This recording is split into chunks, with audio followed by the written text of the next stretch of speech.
Good evening बच्चों, welcome to your channel curious mind. मैं आपका दोस्त, आपका मेंटर प्रकाश पांडे। जैसा कि मैंने पिछले वीडियो में आपको बताया था कि 10th और 12th का मैं क्लास लेने जा रहा हूँ, तो आज से मेरा पहला लेक्चर स्टार्ट होने जा रहा है। ठीक है बच्चों, सबसे पहले हम बात करेंगे 10th बोर्ड के पेपर के बारे में। ठीक है, 10th बोर्ड के पेपर जो है वो साइंस 086 कोड होता है हमारा।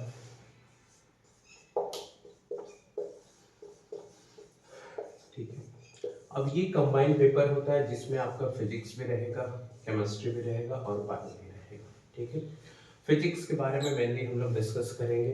ठीक है, तो फिजिक्स का जो क्वेश्चन रहेगा आपका बोर्ड के पेपर में देखने को मिलेगा क्वेश्चन नंबर 13, 14। कभी जो है असर्शन रीजन जो है वो 17 पे रहता है या फिर 19 पे रहता है, असर्शन रीजन का क्वेश्चन। ठीक है, उसके बाद जो है क्वेश्चन नंबर 23, 24। ठीक है, उसके बाद जो है आपको क्वेश्चन नंबर 31, 32 और 33। ठीक है, उसके बाद 34 और 39। ये बच्चों क्वेश्चन नंबर 13, 14, 17 और 19 जो है ये 1 मार्क के क्वेश्चन रहेंगे। 23, 24 2 मार्क्स के क्वेश्चन रहेंगे और 31, 32, 33 ये 3 मार्क्स के क्वेश्चन होते हैं।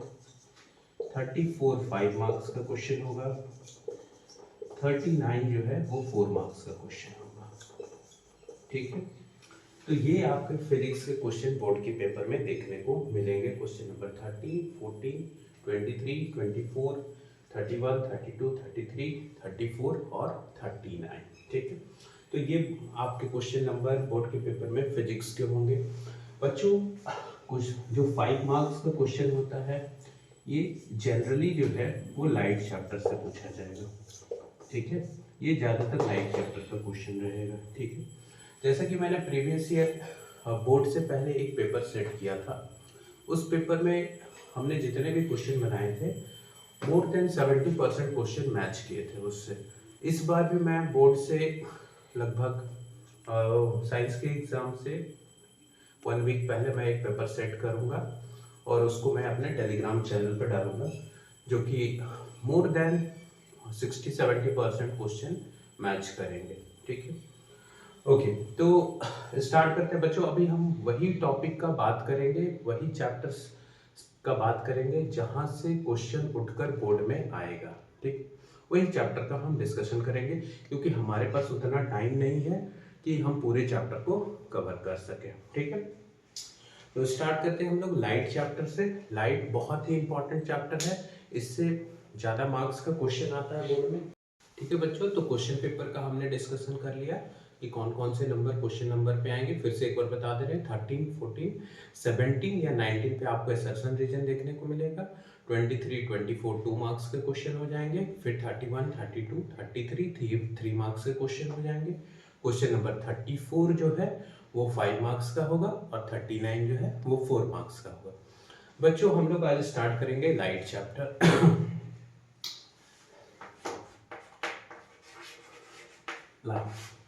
ठीक है,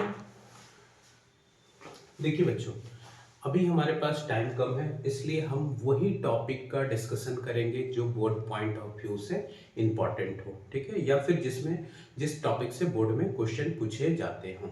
ओके, तो स्टार्ट करते हैं। सबसे पहला रिफ्लेक्शन ऑफ लाइट।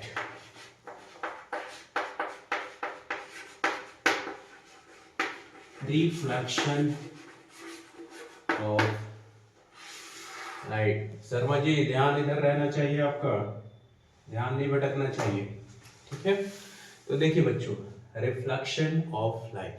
रिफ्लेक्शन का मतलब होता है इन वेरी सिंपल वर्ड, सीधा सीधा बताएं आपको तो बाउंसिंग बैक। बाउंसिंग बैक, ठीक है ना।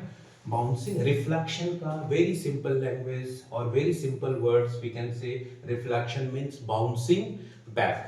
यानी कि सपोज दैट मान लो कि तुम्हारे हाथ में एक बॉल है उसको जैसे ही तुम दीवार पे फेंकोगे फिर वो टकरा के तुम्हारी तरफ आएगा, उसी को हम क्या कहेंगे, रिफ्लेक्शन कहेंगे। ठीक है, तो रिफ्लेक्शन का मतलब हुआ बच्चा बाउंसिंग बैक।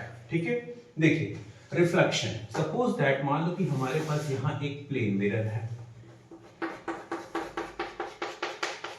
प्लेन मिरर है, एक रे ऑफ लाइट आया आके टकराया और टकराने के बाद फिर वापस उसी सेम मीडियम में वापस चला गया। This is known as reflection. ठीक, in very simple language we can say that light जिस मीडियम से आई उसी मीडियम में वापस चली गई, उसको हम क्या कहेंगे, रिफ्लेक्शन कहेंगे। ठीक है, अगर आप डेफिनेशन लिखना चाहते हैं तो लिख लीजिए, the process of sending back of light rays after striking the smooth surface, shiny surface is known as reflection of light. ठीक है बेटा, देखो बच्चा, जो लाइट किसी सोर्स से आ रहा है, ठीक है, इस रे को हम बोलते हैं इंसिडेंट रे। ठीक है, और यहां से मिरर से टकराने के बाद जो रेज प्रोड्यूस हुआ उस रे को कहेंगे रिफ्लेक्टेड रे कहेंगे। ठीक है, अब ये इंसिडेंट रे और रिफ्लेक्टेड रे के बीच में हम क्या डालते हैं, नॉर्मल डालते हैं। शर्मा जी बताएंगे नॉर्मल क्या होता है? हेलो शर्मा जी, अरे कहाँ सो गए यार? देखो बच्चा, नॉर्मल क्या होता है, normal is a perpendicular line to the point of incidence. ठीक है, नॉर्मल हमारा क्या होता है, एक परपेंडिकुलर लाइन होता है, ये रे नहीं होता, it is a perpendicular line to the point of incidence. ठीक है, अब हमारे पास देखो इंसिडेंट रे हो गया, नॉर्मल हो गया और रिफ्लेक्टेड रे हो गया। ठीक है, अब हम बात करेंगे लॉज ऑफ रिफ्लेक्शन। ठीक है, लॉज ऑफ रिफ्लेक्शन, पहला लॉ बच्चा बोलता है, the first law is angle of incidence is equal to angle of reflection. ठीक है, अब देखो यहाँ पे जो है ये नॉर्मल हो गया, इंसिडेंट रे हो गया, इन दोनों के बीच में जो है जो एंगल यहाँ फॉर्म हो रहा है, this angle is known as angle of incidence, और नॉर्मल और रिफ्लेक्टेड रेज के बीच में जो एंगल फॉर्म हो रहा है इस एंगल को कहते हैं एंगल ऑफ रिफ्लेक्शन। पहला लॉ ये कहता है, the first law is that angle of incidence is equal to angle of reflection, यानी जितना एंगल ऑफ इंसिडेंस होगा उतना ही एंगल ऑफ रिफ्लेक्शन होगा। लेट अस सपोज दैट मान लो कि एंगल ऑफ इंसिडेंस 30 डिग्री हुआ, तो एंगल ऑफ रिफ्लेक्शन भी क्या होगा, 30 डिग्री ही होगा। ठीक है, दूसरा लॉ का बात करते हैं। तो दूसरा लॉ है बेटा, incident ray, reflected ray and normal all lies in same plane. ठीक है, all lies in same plane, incident ray, reflected ray and normal all lies in same plane. ये कहने का मतलब ये हुआ, ठीक है, ये कहने का मतलब ये हुआ, जैसे मान लो कि हमारे पास जो है ये क्या है, एक लेट अस सपोज दैट मान लो कि एक मिरर है ना, ये मिरर है और यहाँ से जो है ये इंसिडेंट रे आया, ठीक, टकराने के बाद यहाँ से रिफ्लेक्टेड रे गया और ये नॉर्मल हुआ, तो ये तीनों जो है इस प्लेन में लाइज करते हैं, ये तीनों जो है वो इस प्लेन में क्या करेंगे, लाइज करेंगे। ठीक है, ये इंसिडेंट रे आया, ये रिफ्लेक्टेड रे गया, ये नॉर्मल, ये तीनों जो है इस प्लेन में लाई कर रहे हैं। ठीक है ना, ये एक्स प्लेन हुआ, ये वाई प्लेन और ये जेड प्लेन, तो ये तीनों किस प्लेन में लाई कर रहे हैं, वाई प्लेन में लाई कर रहे हैं। ओके, तो ये था बच्चा आपका लॉज ऑफ रिफ्लेक्शन। ठीक, आगे बढ़ते हैं हम लोग।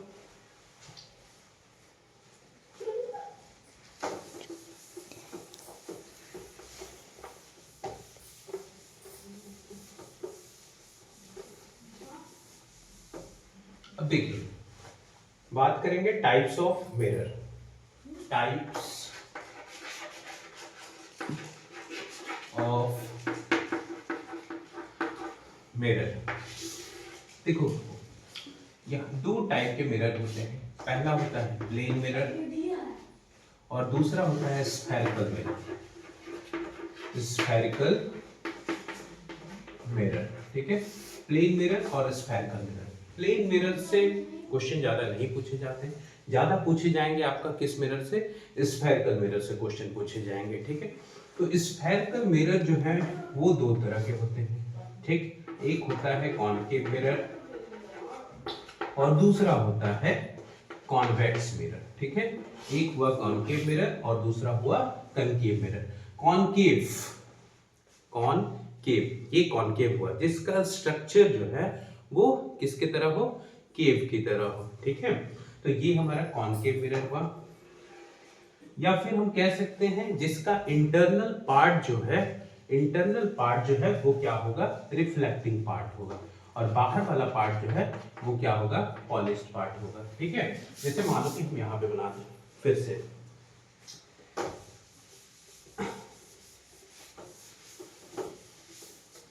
ठीक। तो स्टार्ट करते हैं, है ना। देखो स्फेरिकल मिरर पे आने से पहले देखो बाबू, हम बात करेंगे अभी अभी हमने रिफ्लेक्शन पार्ट को कंप्लीट किया, ठीक है।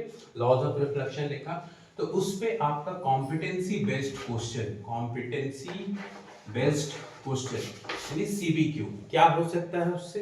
तो देखो पहला हो सकता है,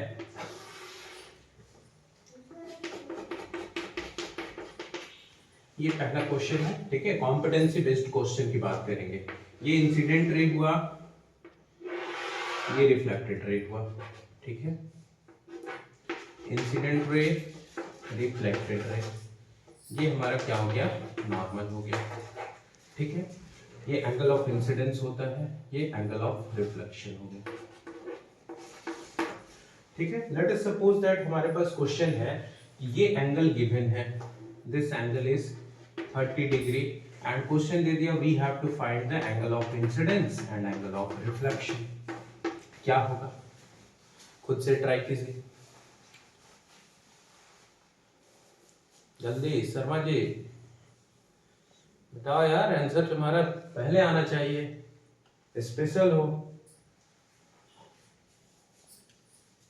अच्छा पांडे, चलो ठीक है हम बताते हैं। देखो हम जानते हैं normal is a perpendicular line, ठीक है। नॉर्मल क्या है, परपेंडिकुलर लाइन है to the point of incidence. तो ये एंगल बेटा कितना बना, पूरा एंगल ये 90 डिग्री का हो गया, ठीक है। ये एंगल 90 डिग्री का हुआ, इतना उसमें से कितना हो गया, 30 डिग्री का हुआ। तो बचा हुआ पार्ट जो है वो क्या हो जाएगा, 90 minus 30 is equal to 60 degree, ठीक है। तो एंगल ऑफ इंसिडेंस हो जाएगा 60 डिग्री और एंगल ऑफ रिफ्लेक्शन कितना हो जाएगा, 60 डिग्री, ठीक है। ये एक कॉम्पिटेंसी बेस्ड क्वेश्चन हो गया।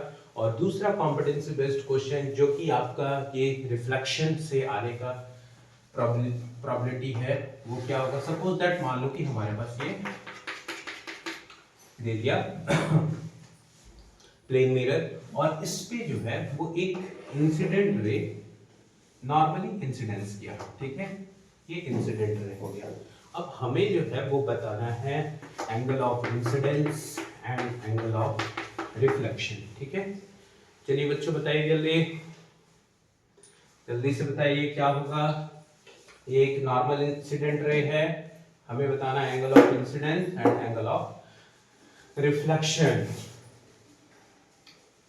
उत्पल और हमारे जुगुल जी कहाँ हैं, जुगुल जी जल्दी आपका आंसर आना चाहिए भाई। और बता दूं कि ये जो है ऑनलाइन क्लास, यूट्यूब पे क्लास लेने का, इसके पीछे दो लोगों का बहुत ही इम्पोर्टेंस है जिन्होंने मुझे बहुत सपोर्ट किया है और जिन्होंने मुझे ये बताया कि सर आप लीजिए क्लास, जिनमें एक का नाम मैं बता दे रहा हूँ, जुगुल जी नाम है, और दूसरा का अभी रखते हैं बाद में बताएंगे, ठीक है। तो जुगुल जी जल्दी बताइए आंसर क्या होगा। तो देखो बाबू ये इंसिडेंट रे है, ठीक है, यहाँ पे आया, ठीक। अब ये परपेंडिकुलरली पड़ा तो इसी पे क्या होगा, रिफ्लेक्ट हो जाएगा। तो ये इंसिडेंट रे इसी पे, रिफ्लेक्टेड इसी पे, और नॉर्मल हम जानते हैं, normal what is normal, normal is a perpendicular line. तो तीनों एक ही पे लाई कर रहे हैं। तो हम जानते हैं बच्चा कि जो भी हम एंगल यहाँ पे ले रहे हैं वो किसके रिस्पेक्ट में ले रहे हैं, नॉर्मल के रिस्पेक्ट में। किसके रिस्पेक्ट में लेंगे, नॉर्मल के रिस्पेक्ट में। तो बाबू बताओ यहाँ नॉर्मल इसी पे, इंसिडेंट रे इसी पे, तो नॉर्मल के रिस्पेक्ट में कितना बनेगा। यूट्यूब पे क्लास लेने का, इसके पीछे दो लोगों का बहुत ही इम्पोर्टेंस है जिन्होंने मुझे बहुत सपोर्ट किया है और जिन्होंने मुझे ये बताया कि सर आप लीजिए क्लास, जिनमें एक का नाम मैं बता दे रहा हूँ, जुगुल जी नाम है, और दूसरा का अभी रखते हैं बाद में बताएंगे, ठीक है। तो जुगुल जी जल्दी बताइए आंसर क्या होगा। तो देखो बाबू ये इंसिडेंट रे है, ठीक है, यहाँ पे आया, ठीक। अब ये परपेंडिकुलरली पड़ा तो इसी पे क्या होगा, रिफ्लेक्ट हो जाएगा।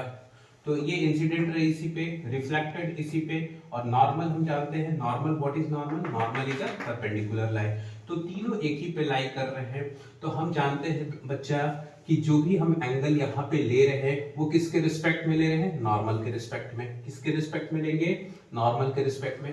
तो बाबू बताओ, यहाँ नॉर्मल इसी पे, इंसिडेंट रे इसी पे, तो नॉर्मल के रिस्पेक्ट में कितना बनेगा, 0 डिग्री होगा। तो angle of reflection 0 and angle of incidence 0 और एंगल ऑफ रिफ्लेक्शन भी क्या होगा, 0 डिग्री होगा। ठीक है, जिनका आंसर आया थम्स अप दे देंगे, जिनका नहीं आया वो नोट कर लेंगे। ठीक है, नोट कर लिए। चलिए आगे बढ़ते हैं। तो ये था बच्चा आपका कॉम्पिटेंसी बेस्ड क्वेश्चन, ठीक है, जो रिफ्लेक्शन ऑफ लाइट से है। ठीक है, एक पहला आपका हो जाएगा, अगर एक एंगल इधर दे दिया हमसे, angle of incidence, angle of reflection पूछेगा, आराम से निकाल लेंगे। नॉर्मल क्या होता है, परपेंडिकुलर होता है, 90 डिग्री होगा, 90 से ये माइनस कर देंगे, बाकी का एंगल 60 डिग्री हो जाएगा। दूसरा दे दिया कि एक इंसिडेंट रे नॉर्मली स्ट्राइक कर रहा है किसको, प्लेन मिरर को, what is the angle of incidence and what is the angle of reflection. तो यहाँ पे हम देख रहे हैं कि इंसिडेंट रे, रिफ्लेक्टेड रे, नॉर्मल, तीनों एक ही पे लाई कर रहे हैं। तो जब तीनों एक ही पे लाई करेंगे तो हम एंगल बनाते हैं नॉर्मल के रिस्पेक्ट में। तो नॉर्मल तो इसी पे, तो कितना हो जाएगा, angle of incidence 0, angle of reflection 0। Okay, ठीक है, आगे बढ़ते हैं।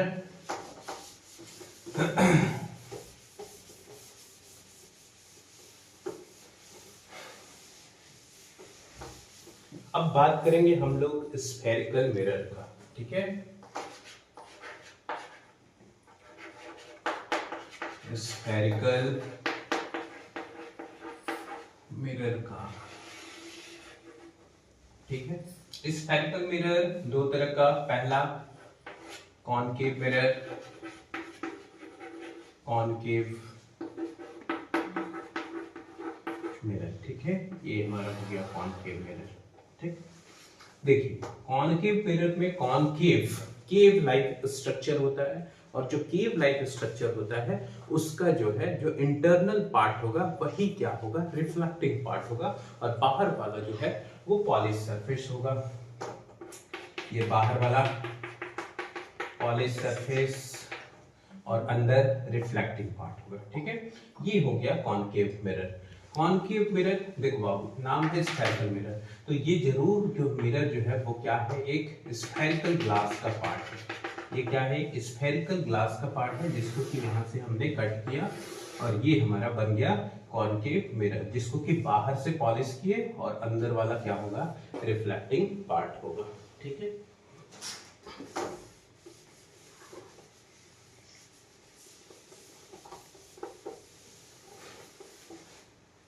अब देखो,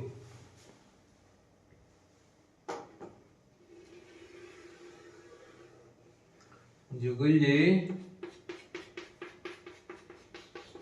और हमारे कैमरामैन हमारे साथ हैं। हम अपने कैमरामैन से आपको लास्ट में कोशिश करेंगे मिलवाने का।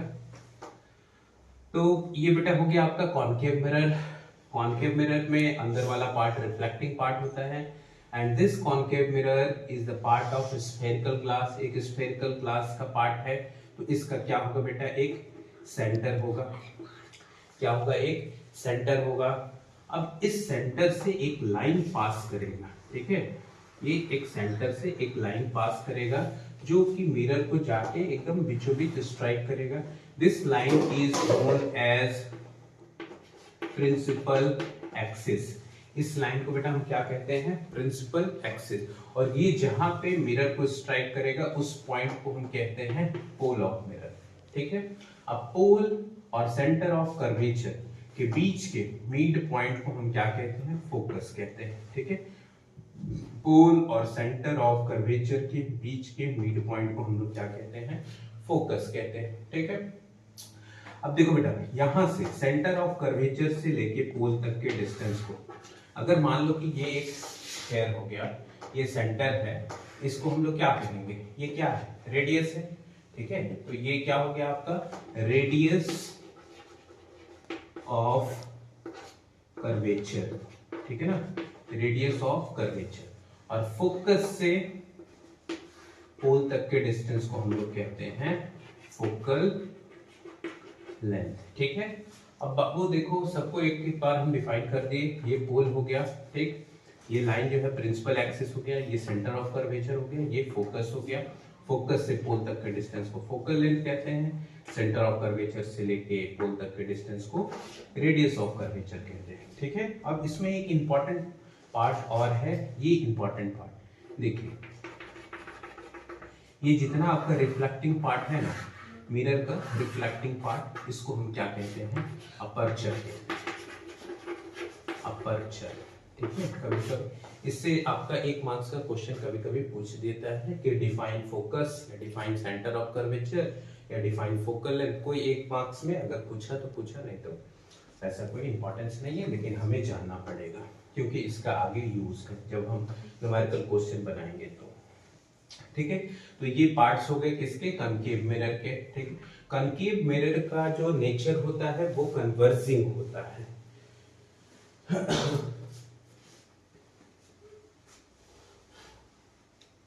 देखिए, ये आपका एक बार फिर से बता दे रहे हैं, ये फोकस हुआ, ये सेंटर ऑफ कर्वेचर हुआ, ठीक है बच्चों। तो focus is that point where all the reflected rays meet और अपीयर टू मीट, ठीक है। फोकस वो पॉइंट होता है जहां रिफ्लेक्टेड रेज जब पैरेलल आती हैं उसके बाद फोकस पे मिलते हैं, या फिर अपीयर्स टू मीट, लगता है कि फोकस को यूज करके फोकस पे मिल रही हैं, ठीक है। तो these are the parts of concave mirror, centre of curvature, focus, pole, principal axis, radius of curvature, focal length and aperture. Reflecting part of the concave mirror is known as aperture, ठीक है। diameter भी बोलते हैं, लेकिन but in very simple language it is reflecting part of the mirror. Okay, now we are going to discuss about the convex mirror. convex mirror में भी सारा चीज सेम होता है, बट डिफरेंस क्या है दोनों में वो हम देखेंगे, ठीक है। ये हमारा हो गया कॉन्वेक्स मिरर।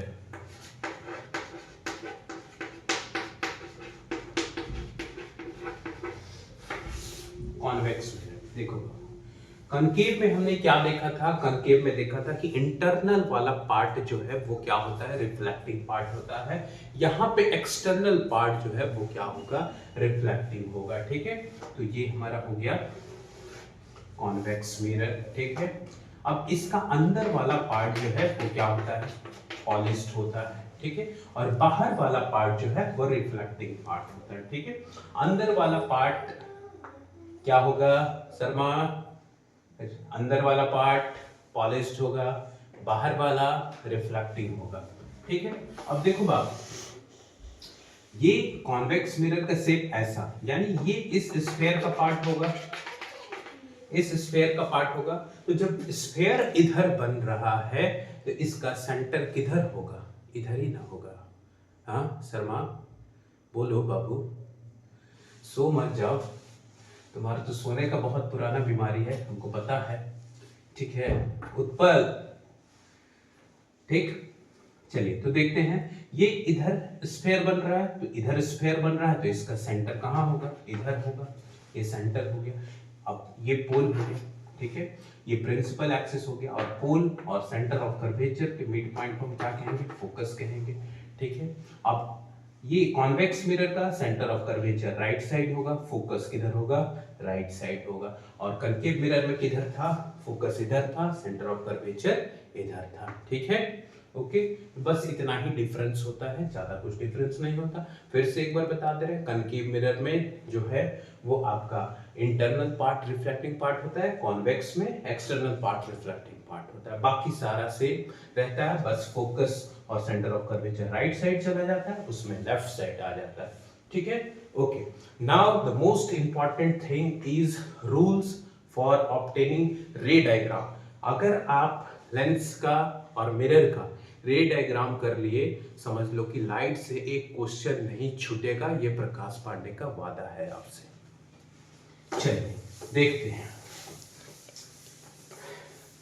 बच्चों, देखिए आपके लिए बहुत मेहनत कर रहे हैं, तो थोड़ा सा please like share and subscribe कर दे हमारे वीडियो को। ओके, तो देखते हैं बाबू, rules for obtaining ray diagrams, rules for obtaining ray diagrams. ठीक है, चलिए स्टार्ट किया जाए। रूल्स फॉर ऑब्टेनिंग रे, देखो बाबू, पहला रूल ये कहता है, पहला रूल ये कहता है कि when a ray of light coming parallel to the principal axis after reflection it will pass from focus। ठीक है, तो आ जाओ, अरे देख लो ना जरा, बोर्ड में यही आएगा, मैं सबसे कह दे रहा हूँ, आ जाओ। देखिए, तो ये हो गया आपका कनकेव मिरर।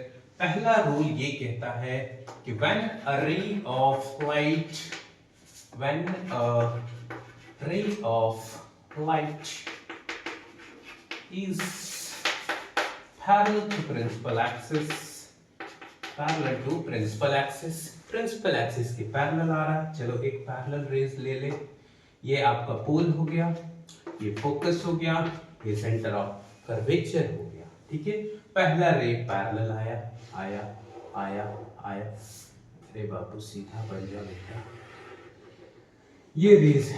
ठीक है, when a ray of light parallel to principal axis, एक रे जो है वो प्रिंसिपल एक्सिस के क्या आ गया, पैरेलल आ गया। पैरेलल आएगा तो बेटा after reflection it will pass from focus, कहां से जाएगा, फोकस से बात करते हुए, फोकस से मिलते हुए चला जाएगा कि हालचाल कैसा है बता दो ना जरा। ठीक है, अब बाबू देखो, बोर्ड एग्जाम में कभी कभी यही रूल्स उठाकर दे देगा। ठीक है ना, ये रूल आपको दे देगा ऐसे, ड्रॉ कर दिया यहाँ पे कनकेव मिरर।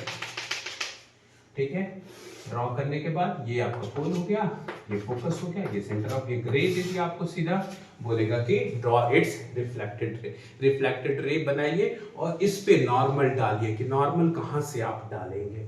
ठीक है, बहुत बच्चों को ये कंफ्यूजन होता है कि सर यहाँ तो स्फेरिकल पार्ट है, यहाँ कर्व पार्ट है, यहाँ हम नॉर्मल कैसे डालेंगे। ठीक है, तो ये रिफ्लेक्टेड हो रे ड्रॉ कर दिए, फोकस से मिलते हुए चला गया। अब बात आती है किसका, नॉर्मल कहां से डालें, तो बेटा नॉर्मल जो है वो सेंटर ऑफ कर्वेचर से नॉर्मल डालते हैं। ठीक है, और ये हो गया इसका एंगल ऑफ इंसिडेंस, और ये हो गया एंगल ऑफ रिफ्लेक्शन। ठीक है, तो पहला लॉ प्रिंसिपल एक्सिस के parallel, after reflection it will pass from focus. ठीक है, दूसरा लॉ देखते हैं। दूसरा लॉ जस्ट इसका क्या है, कन्वर्स है। ठीक है, इसको नोट कर लो, नोट कर लिए, आगे बढ़ते हैं।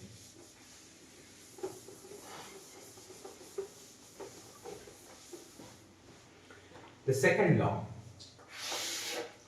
दूसरा लॉ ये बोला कि when a ray of light, when तो ये पोल हो गया बेटा, फोकस हो गया, और ये सेंटर ऑफ कर्वेचर हो गया, जुगुल जी, और कहीं नहीं। ठीक है, तो दूसरा रूल है ray of light coming towards the focus, किधर आ रहा है, फोकस की तरफ से आ रहा है, फोकस से बात करते हुए, फोकस से मिलते हुए आ रहा है, मिल लिया, फोकस से मिला। ठीक है, फोकस से मिलने के बाद क्या बोला कि after reflection it will become parallel to principal axis, principal axis के क्या होगा, पैरेलल चला जाएगा। ठीक है, तो ये दूसरा लॉ हो गया। हम कह सकते हैं कि पहले लॉ का ये कन्वर्स है। ठीक है ना, जैसे मैथमेटिक्स में आप लोग पढ़ते हो ना, BPT theorem, converse of BPT, उसी तरह से ये कन्वर्स हो गया। तीसरा रूल का बात करते हैं।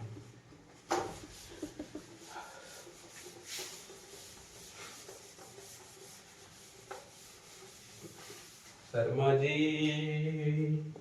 शर्मा जी, शर्मा जी, तीसरा रूल ये कहता है शर्मा जी कि देखिए, when a ray of light coming from centre of curvature after reflection it will pass from the same path. ठीक है, क्या बोला कि अगर कोई रे of light, if a ray of light, ठीक है,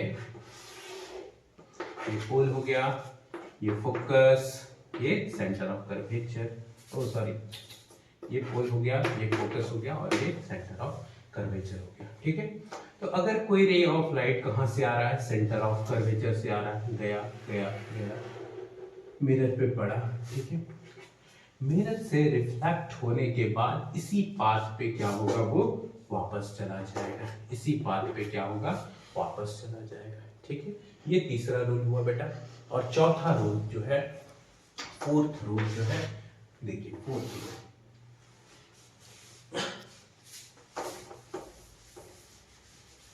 ये थर्ड हो गया, तीसरा और चौथा यहां पे बना दे रहे हैं, ठीक है। देखो